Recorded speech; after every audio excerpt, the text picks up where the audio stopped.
নমস্কার, আমার নাম অনির্বাণ। স্টাডি কালচারে আপনাদের সবাইকে স্বাগত। 21শে এপ্রিল 2025-এ জম্মু কাশ্মীরের পহেলগামে এক মর্মান্তিক সন্ত্রাসী হামলায় কেঁপে উঠল উপত্যকা। এই ঘটনায় প্রাণ হারান অন্তত 28 জন, আহতের সংখ্যা আরও অনেক। তাদের অবস্থা আরও আশঙ্কাজনক। যারা এই জায়গায় শুধুমাত্র ভ্রমণের জন্য এসেছিলেন, যারা শুধু এই জায়গাটাকে উপভোগ করতে এসেছিলেন, তারা একটা ভয়ঙ্কর অভিজ্ঞতা নিয়ে বাড়ি গেলেন। প্রাণ চলে গেল কিছু মানুষের, কিছু আপনজনের। এই মানুষগুলোর প্রাণ চলে যায় শুধু কি হিন্দু বলে? শুধুই হিন্দু? তার জামা খুলে দেখা হয়, তার প্যান্ট খুলতে বলা হয়, শুধু জানতে চাওয়া হয় তারা হিন্দু কিনা।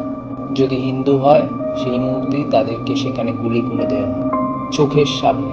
তার স্ত্রী, ছেলে, এদের সামনে তার পরিবারের একজনকে, তার স্বামীকে গুলি করে দেওয়া হয়। এই জম্মু কাশ্মীর শুধুমাত্র মানুষের ঘোরার জায়গা নয়, একটা আতঙ্কের পরিবেশও তৈরি হচ্ছে।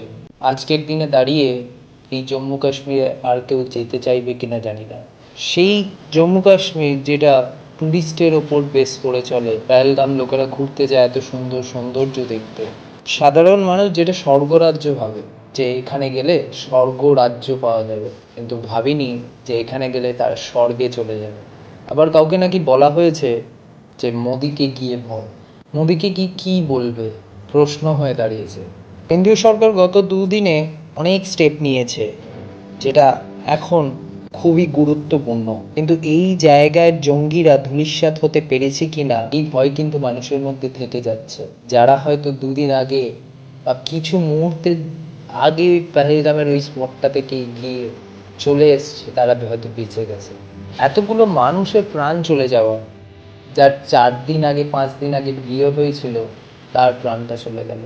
কলকাতারও বাসিন্দা বিতান অধিকারী তার স্ত্রী, তার বাচ্চাকে নিয়ে সেখানে ঘুরতে গেল, কিন্তু তার আর ফেরা হলো না। কিন্তু একটাই কথা, এত বড় জায়গা, টুরিস্ট আসে ওখানে, কিন্তু ওখানে কোনো পুলিশ মোতায়েন ছিল কেন ছিল না? হামলার পর সেনাবাহিনী ও পুলিশ এলাকাতে তারপর ঘিরে ফেলে। নিরাপত্তা ব্যবস্থা আরো জোরদার করা হয়। কেন্দ্রীয় সরকার অল পার্টি ফোরাম তারা ডিক্লেয়ার করেছে যে সরকারের পাশে আছে। অনেক চুপ করেছিলাম, এখন চুপ করে থাকার না।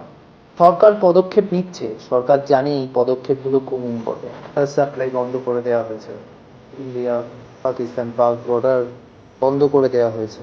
যারা পাকিস্তান বাসিন্দা তাদেরকে চলে যেতে বলা হয়েছে। রাষ্ট্রমন্ত্রী মানে যে আর্টিকেলের সাথে দেখা করেছে, এটা শেষ দেখে ছাড়তে হবে। অনেক চুপ করেছিলাম, এখন চুপ করে থাকার নয়। পহেলগামের উপর করা এই ভিডিওটি শেষ অবধি সাথে থাকার জন্য অনেক ধন্যবাদ। আবারও দেখা হবে। জেদ ও স্বপ্ন দেখা জারি রাখুন। পাশে থাকার জন্য এই চ্যানেলটিকে ফলো করুন। অন্যান্য প্ল্যাটফর্মেও আমরা আছি। লিঙ্কস আর ইন দ্য বায়ো।